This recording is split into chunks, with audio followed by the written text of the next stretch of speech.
Hello, আসসালামু আলাইকুম। সুপ্রিয় দর্শক, আশা করি সকলেই ভালো আছেন। আজকে আমরা নিয়ে আসছি একটি বাঙালি লাইট, যাকে বলে এই দেখতে পাচ্ছেন। এই বাঙালি লাইটের সমস্যা হচ্ছে এই লাইটটি ভেঙে গেছে মাঝখান দিয়ে, তো জ্বলে কিছু, কিন্তু ফুলফিল জ্বলতেছে না। তো এখন আমরা এই লাইটটি চেঞ্জ করব। এই দেখেন ভাঙা অংশটুকু এই এলইডি সহ, চিপস সহ এবং মাঝখান দিয়ে ফেটে গিয়েছে, যা মাঝে মাঝে বন্ধ হয়ে যায়। তো আমরা চেঞ্জ করছি এখন। এই দেখেন 4 ভোল্টের একটি এলইডি প্লেট নিয়ে নিলাম। এখন আমরা এটা চেঞ্জ করব। আমরা এটা খুলে নেই। খুলে নেওয়ার জন্য তাতার লাগবে, রাং রজন। এটা খুলে নিলাম।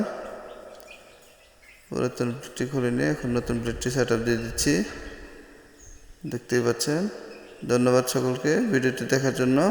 আসসালামু আলাইকুম।